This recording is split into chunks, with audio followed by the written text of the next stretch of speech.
Good morning, everybody. This is Heather Morrison with Bold Beyond Belief, and I'm so excited to have my next guest with us today. Her name is Teresa Brooks, and I wanted to read you a little bit about her. She is quite the accomplished woman. So let me get into her bio, and then we'll jump right into questions. Teresa Brooks is a professionally certified business coach, NLP practitioner, and an award-winning businesswoman. She is also trained in England with MFHA and a founder of Coach Magazine and Coach Podcast. Her mission is to support and champion the professional coaching and training in a currently unregulated industry. Her 20 years expertise in media, sales, marketing, and communication helps women to develop sales skills and proven strategies for growth and success. Teresa, I am so excited to have you here today and to kind of dive in. And you know what? It's interesting to me. It didn't even occur to me that you're right. You're absolutely right. The coaching industry is entirely unregulated. Yeah, and thank you so much for inviting me, Heather. It's an absolute pleasure to be here. And yeah, for sure, that is one of my missions, which I'm sure we will touch on as we get forward. Yeah, exactly. So let's get started. So what brought you to where you are today? Kind of what was your journey along the way? Oh, wow, I don't know how long you've got. What I'll do is I'll cut it down a little bit because obviously stories are great, but they can be long-winded. Becoming a coach, first of all, was something that I'd always wanted to do. So back years ago on VHS and video, I was watching Tony Robbins and I was looking at NLP and I was reading books, and I spent a lot of time in California, and I just really loved I guess what you could call the personal development industry. And I don't know why it took me so long, actually, to train in NLP and in coaching. I have no idea, but we're exactly where we need to be. So I was a holistic therapist. So I've always wanted to help people. And I still bring that element of the holistic approach into my coaching now. That's still very important to me. And I had a long career of sales, corporate sales, consultancy. It's all I've really ever done, and had a very thriving career in that until I had my daughter. And then things changed, as they do when you become mums, and it's all different. And the corporate world didn't really suit me anymore, and it was basically bleeding me dry. So I wasn't being a mum. I'm a single mum as well, and I've always been a single mum. So I really thought, well, I've got a daughter here and I want to be with her. So simple as that. So one of the bold decisions that I made was to leave that corporate career. And, during my time over those years, I've trained in counselling and other things that I've dipped in and out of, all kind of leading along the same path, but never quite fully immersed myself in that. So when I left, I then set up my own business, and that's when I really stepped into being an entrepreneur. That all happened by accident, actually, as well. Some of these things are not as well designed as we all make out. So I set up a magazine of my own, and that's where I sort of won the awards, Businesswoman of the Year, all these things I just were not expecting, because I was just doing what I loved, if that makes sense. So I was selling advertising, I could write, I was editing, and I just put the whole magazine together. That was really exciting. Carried on that for a few years and went into partnership with somebody else as well, and we developed another magazine, did lots of special editions. So publishing, media, that's all my background as well. But then I got a bit bored, truth be told, and I started thinking that I wanted to offer some kind of consulting agency. That was what was in my mind. And so I started looking around for what I could do, and I was exploring good old Google, and coaching kind of popped up to me. And I looked at it and I was like, that is me. Definitely, that is what I want to do. I want to coach. I already am a coach. I kind of felt like I was. And I think we realize as well that, we've often been coaching for years unwittingly, certainly in consulting as well. So it was really that led me forward. And I'll save the bold move that I made for a little bit later on, because I think there's another question around making bold moves. But I have definitely got a few of those in my bag, bold moves, and so that's why I'm here today, I reckon. But that's what brought me forward. So I went to train as a professional coach, and do the training, accredited training, which is what I really believe every coach should have, and that's what coach stands for. That comes a little bit later in the story as well. And then from there, I took the leap into the world of coaching. And here I am. Here you are. Here you are. I can't tell you, I think I'm going to start a podcast called The Accidental Entrepreneur. I Perfect. tell you how many people I talk to are like, I didn't set out to be an entrepreneur. I became one by accident, right? Definitely. And there's a series of events that leads us anywhere. And we could call it accidental actually, but I think it's all totally on purpose. And wherever anybody is, even if they're feeling a little bit, oh my gosh, I'm not sure what I should do. I'm a great advocate in just looking for the next best step, even if you're not quite sure where it's going. And because that's pretty much what I did. Exactly. So I know it wasn't all sunshine and roses. So what were some challenges that you met along the way? Well, I think, let's be honest, when you're going to make a change from anything to anything, it's a financial challenge. So, I was in a corporate world that paid me very nicely. Thank you very much. I had a very nice car, a very nice laptop, the phone bills were paid, health insurance, all of those perks that we all love that keep us chained there. And of course, when you're going to leave that and you're going to move on and do your own thing, that's going, right? That's going. So there's a part of you that understands I need to create all this and I want all that, but there's also a fear of leaving behind all the comforts, right? And how am I going to equal this financial gain that I've got? I had a great salary, unlimited bonuses, and I really couldn't see at that point, how on earth am I going to go from there to there, just like that? And the answer is you're not going to. So I made a plan, which always comes in handy as your planning skills. And I thought, well, I'm going to make a plan for a period of time to cover myself financially. And then again, those were my next best steps. I didn't allow myself to think, yeah, but what if you can't do it? Yeah, but what if you don't make any money? I mean, they try to creep in, those little thoughts. Do you know what I mean? But so that was a challenge, because you've got to make a decision around that. And I work with women, and I see them stuck in that position quite a lot, where they are very scared to make that leap. And they're like, can I even do this? And then of course all the limiting beliefs pop up. So yeah, that was quite challenging, making that decision and leaving such a healthy wage and going to sort of like the land of whatever I make it to be. Exactly. Yeah, those are like those golden handcuffs, right? Because in corporate, you've got an HR department and a tech department and the marketing department and the sales department. And when you're out on your own, that structure and that support is all of a sudden gone. So yeah, that could be a scary leap. But I think it also, I'm really glad that you brought up the idea of limiting beliefs, because that's all something that we've made up, right, in our head, that we can't do it. Well, why can't we do it? Why can't we make the leap and make that bold move and do it? And so that's why it's helpful to have a coach, because the coach can see the blind spots. The coach can help prep you for, this is what's coming, or this is what you hadn't anticipated, or might be what you're feeling around this that's uncomfortable for you. Yeah, and I think what's great now is there are so many like career coaches available out there for transitions, like within career, but also out of that. And there's a lot more availability than there was when I did it. And that would have been something that I would have really appreciated.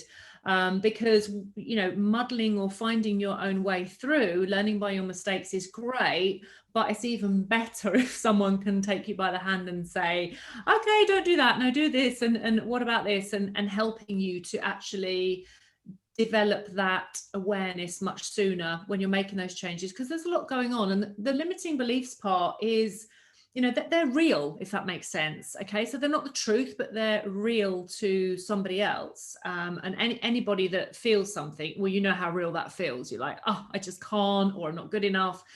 But I think, shaking those down is really, really important, because those are the only shackles that we have, really.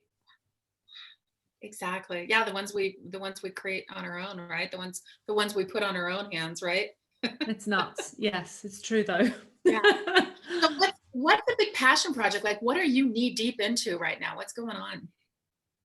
So, as you know, I'm founder and editor of Coach Magazine and podcast. And, you couldn't be any more knee deep in your passion and your mission than to create an entire magazine around it. And so, you know, the story of that is quite interesting as well. And that is my passion, because although obviously I coach women and I make my money from my coaching, Coach Magazine is like another whole business. And I run that completely on a passion mission. Okay. And the way that it started was actually quite interesting. It was when I came into the coaching industry, as I mentioned, I'd done my training, I was prepared, I'd done all my hours, and here I am, I'm going to coach. And then I went into the industry and I saw a lot going on. That wasn't coaching. There was a lot of people that weren't trained as coaches, calling themselves coach. And I was like, what's going on in here? This place is crazy. And I think coming from a corporate background, and I'd always had to learn to do everything I did. So I've always been quite heavily trained in various things, and I would never go and do something that I wasn't trained in. So that was my mindset. I'm not calling that as right or wrong. That's just where I was coming from. So that's where I saw it from, my map of the world. I was like, right, okay, so this isn't really coaching. And I really felt something about that, a real mission, because there's a lot of people that are super passionate about coaching and training, and a lot of people that spend a lot of not only money, but hours, practice, and, you know, to be where they are. And because it's currently unregulated, there's nothing wrong whatsoever with anyone rocking up and saying they're a coach. It's absolutely fine. And I always make it very clear that I'm not the judge, I'm not the jury, and I'm not the person that says you're right or you're wrong. This is just where I come from. And that's really important, because otherwise you end up in these conversations and battles around it, which are really non-productive. So I decided to bring in my skills from my previous career. And that's an interesting thing to note for listeners, viewers as well, because sometimes when we transition into something new, into coaching, or we have a change of career, we think, oh, well, I don't need all of that. Everything I've done before, that's it now. That's the old stuff. And now this is me in my new realm. And I did that a little bit. So when I sort of thought, well, you know, how can I become an authority in my field? Because that's what I'm hearing. That's what everyone's telling me. That's what the coaches are telling me. You need to become an authority. You need to have a voice. So I'm thinking, how am I going to do that? And so I started to bring forward my skills, and I knew what I could do in creating content, creating a magazine. I knew how to do it all, basically, because I'd done it before. And I knew it would go down really well. And I looked around and I'm like, there's definitely a space for this. And it's focused completely around professional coaching, professional people who are trained. And I'm just a little caveat there. I'm not saying that people are not trained are unprofessional, but this is just where it sits in my frame. And so then Coach was born, and it started off as a digital flipbook PDF magazine. It was all very high quality, high content from the start. And just more recently, I have invested like thousands basically on bringing that completely online as a platform. So it's a completely online publication now. So yeah, no more print on it. I might do an annual special edition, but yeah, that's where it's come to. And that is my absolute passion. I showcase coaches there. There's a full coach directory. The podcasts are on there. And, you know, it's really about serving. That's really about serving the industry and standing up for what I believe in, pretty much. You know, yeah, that's it. Yeah. Excuse me, goodness sakes. So what's the best piece of advice that you've received along the way? Well, along the way is quite a long way for me, as now I'm a really fully grown, mature woman. So I've had a lot of advice along the way. Couple of bits there. I suppose the best piece of advice I've ever had was from my mother. And she said, you know, keep your promises and carry out your threats. So basically, it's kind of a sticking to your word thing. I love that. I love that. And that could be, you can use that. I'm just thinking the first thing that came to mind was my son. But you can use that for business. You can use that in your personal life. You can use that in relationships. I love that. And it's amazing how many people I talk to and their best piece of advice came from their mother. This is it. And of course, that is a flexible piece of advice, as you say, because it's like, you know, you need to do what you say you're going to do, but also make sure that you don't back down on things that are important as well. Okay, so it's about integrity, it's about boundaries, it's about all sorts of things, that piece of advice. And then obviously my coach, trainer gave me, and still my mentor gave me, the best piece of advice, and says just always be where you're at. That is, it's powerful yet really simple, right? It's just a few words, right? Always be where you're at.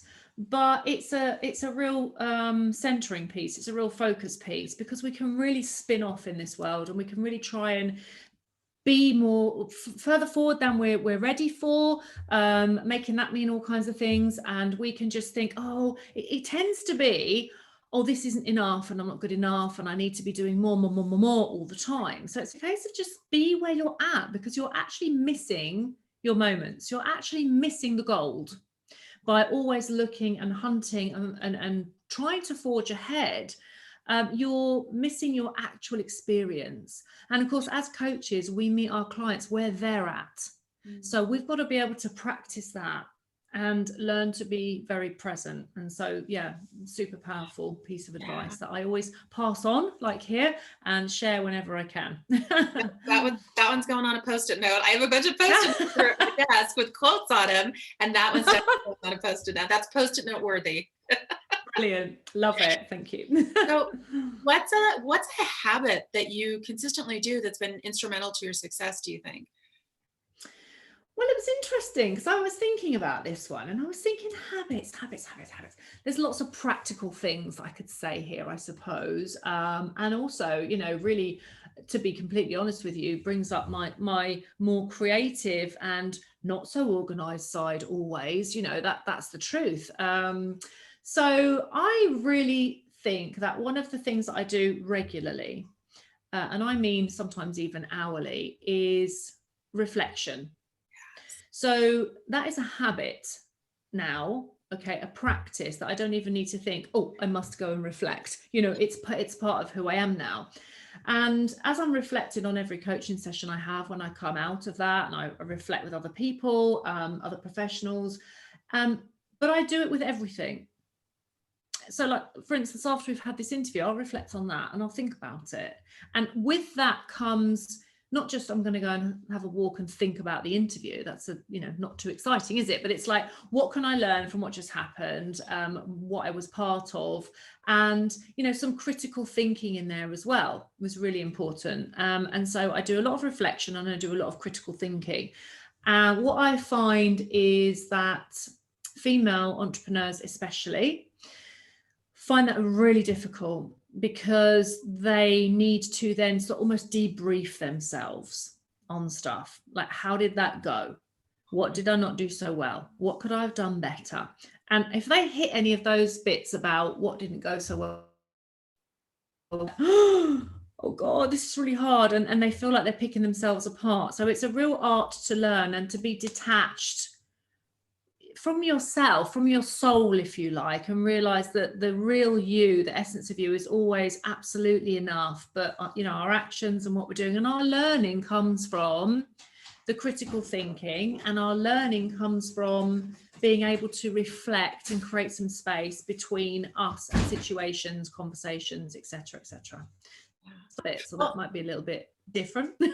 Yeah, no, and I'm really glad that you brought this up, because I think for a lot of people, especially women, we tend to think of that habit as, I get up every morning at 5:00, or I meditate every day, or I make sure I put some activity into my day. And it's really very, almost a physicality to that.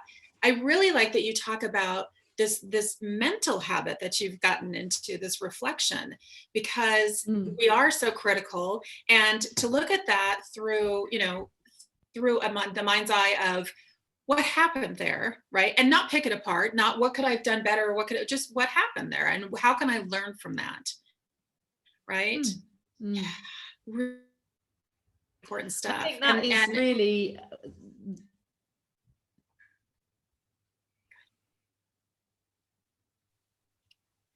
Sorry, did I lose you? No, that's okay. Hashtag real life. Yep. Yeah, I think it's really important to look at yourself, because within yourself you have got all the answers, and the subconscious knows everything. but the conscious doesn't. Okay. And we're packed with beliefs, we're packed with habits, we're packed with patterns. So it's actually quite difficult being human. Do you know what I mean? It's quite a challenge. And so the only way to learn it is to ask yourself questions. And I did a post on LinkedIn the other day about, the 5 whys. Really it takes 5 whys to get to the answer. Like little kids, they always ask, they go, but why? Yeah, but why? Yeah, but why? And as adults, we actually shut them down, but we shouldn't. We should keep talking and explain, because their little minds are real critical thinkers. And they just want to know why more, why. So when you ask yourself, why did I get irritated by something? Or why did that trigger me? Well, because you don't like it when people say that. Yeah, but why? Yes. And again and again and again, because that's how you're going to unearth your limiting beliefs. Oh, because then I believe they're judging me. So there's a fear of judgment. So, but first of all, your conscious mind's going to give you that top line answer that doesn't really mean a lot. So the mental habits, Heather, are so important, and that I actually think them equally, if not more so important as a coach than the physical ones, because the physical ones you can always change. Oh my gosh, I must do another half hour of yoga. I definitely want to go for a run today. All of that stuff you can fit in, but learning to do that mentally, I think, is incredibly powerful, useful, Yeah, exactly. And I heard a long time ago, like the two instrumental things that you can use in coaching are curiosity and space, right? So that curiosity of why. Well, why do you think of why, and then space to allow that to open up, as opposed to filling every single moment with words and explanations, and just to open it up and then let it sit for a minute, right? Yeah. Because Really those questions are actually hard. It might be a small question, but it's a big ask. So the small word is, why do you feel like that? I'm going to need some time here because there's a lot going on in processing that. So yeah, it's a big ask, but we've got to keep asking ourselves these questions. Only if we want growth. If we don't have to ask anything. Just crack on. Exactly. So people often ask the question, like, what's something that you wish you'd done differently? But the more people I talk to, the more I realize that everyone really feels that everything that they've done along the way brought them to where they are today. So they don't really feel like there's anything they would have done differently. But I also like to ask people, what's something that you're really grateful that you did do along the way? Yeah, it's an interesting one, that, isn't it? Because we would all like to rewrite history, wouldn't we? If we could have a go with that golden pen, we'd be like, right, I'm gonna really redo this one. But the thing is, I've done that rewriting and said, right, okay, well, if I went back there, this is what I'd do differently. And then because of that, it changes some other trajectories. So with your rewriting history, you only get so far before it goes wrong, because there's some of the things that you want now, that you have now, that wouldn't have happened if you hadn't done that. So it's actually a useless thing to do, to go back. But what's more useful is to gather all the evidence and the information along the way. So I sometimes find, if I think in that frame of mind, that it is more of a speed thing for me. So I would think, well, I wish I'd gone a little bit faster there. Like, I took quite a long time with that piece. Okay, so I love that you talk about that. If you go back and change something, it changes the trajectory of things. And I think that the reason we look at it and sometimes thinking that they want to go back, if I had only done that differently, they think they might have a different outcome and they might be happier. But that's not necessarily the case, right? If you had done it a different way, you might be even more miserable than you are now. So I always tell people, you're a person with a fixed amount of energy, right? That's why we have to sleep 8 hours a night. You want to use that energy on something that you can control versus something you can't control. And you can't control your past, right? You can learn from it, like you said, but you can't control it, right? And also, it's over, like, it doesn't exist anymore. So this is the thing, we kind of like spend a lot of time in the past, and in order to grow, we need to go back there and have a look around, but we don't want to get stuck there. And of course, the future hasn't unfolded yet. So actually, it's a little bit of a waste of time. And again, that brings me to the point where everything we do, it's got to be purposeful. And a great coaching question, of course, is like, what's the intention behind this? What's the purpose of what I'm doing? What is my intention here? Okay. And that, when you can answer that, will sort of tend to bring you back to center every single time. But of course, yeah, rewriting history, we always make it better, but it could have gone down some other really bad paths. So actually, that's when you can bring in the gratitude and just say, well, I'm thankful for every step I've had, every lesson I've learned. I'm grateful for it bringing me to this point. Yeah, exactly. And one of my post-it notes it's post-it note worthy is that the past is a place of reference, not a permanent residence. This is it. Yes, and I've heard that before, and it's so true. And it's also, we need to be fair to ourselves as humans as well, and as women. It's easy to get stuck in the past when we are in periods that are not so happy or that are quite hard. We might hark back and go, oh, remember when the kids were little and it was so much fun, or where we lived here and it was much easier, or whatever. So we're looking for comfort. And so I suppose, again, you would ask yourself, what's the purpose of me thinking back there? Well, it makes me feel comfortable. I feel happier. So how can I bring some of that into what can I do now in this situation that isn't quite as great at the moment that can fill me up? And that brings me to, the foundation of all the work I do, which is our values. Yes. So because the name of the program is Bold Breakthrough. So what is something bold that you've done, and how did you find the courage to do it? Yeah, I mean, I get, it's interesting when I speak to people, they always think that I'm very brave, very bold. And they always ask me, like, how did you do that? And I suppose there's a lot of things in there, but I've always taken leaps, Heather. Okay. So when I was younger, I went to California on holiday. Apparently it was holiday, 2 weeks booked, whatever. No, not for me. I wanted to stay there. So we wanted to actually stay. We fell in love with it, and we decided to just stay. We didn't have much money. We certainly didn't have any jobs. I had a university degree to come back to. My friend had a perfectly good job, but no, we decided to stay there. Everyone said, go home. You're crazy. Just, we know you love it and everything, but just go home, right? We were like, no, we're not going home. So we figured out a way to make that work. We set up a little business, we earned some money, we bought a car. I had the time of my life, and I don't regret a thing. If I'd taken everyone's sensible advice, I would have just gone home and then thought, I wish I was in California. So I've always had that energy. And I did the same when I went to Cape Town. I did the same when I went to Sydney. I traveled on my own and I did it. And I suppose that's pretty bold, to be honest, to be able to take those leaps. But there was always, a big carrot for me, but also that searching inside of me that was like, I want to go and I want to jump because I want to see. But I never used to worry.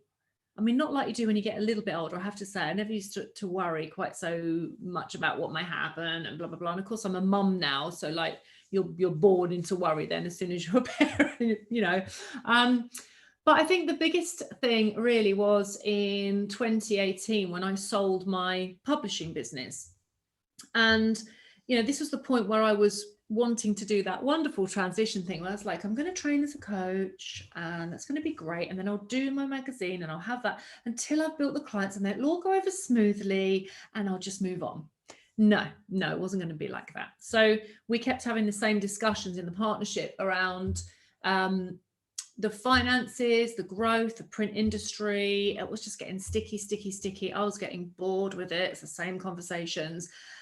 And I hadn't even finished my coach training at that stage. And so one sunny afternoon, I found myself on the phone with my business partner again, having the same conversation. And you know what? All of a sudden, I was like, I'm done.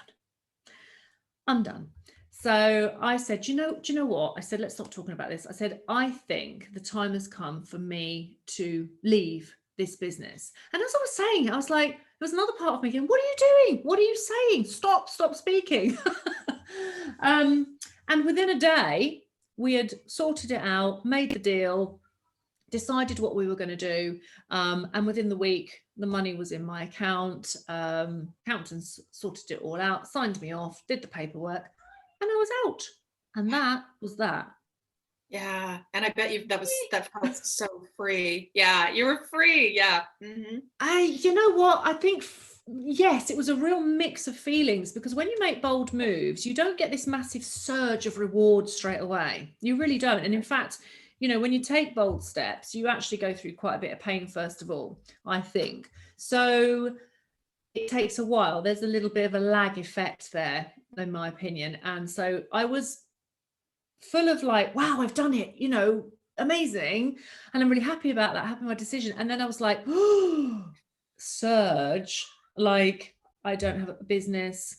I don't have an income. I'm not an editor anymore. I'm nothing. Do you know what I mean? So there was that real clash of those two. And I remember going on holiday and being in Marbella, not being able to sleep in the night, waking up worrying, like hoovering podcasts and content like it was like never going to be there again, and panicking, like I really felt like I was free falling because I'd made this big bold move. And I'm really open about stuff like this. I think people shorten down the gaps and take all the nasty stuff out and create this fabulous story, which is great.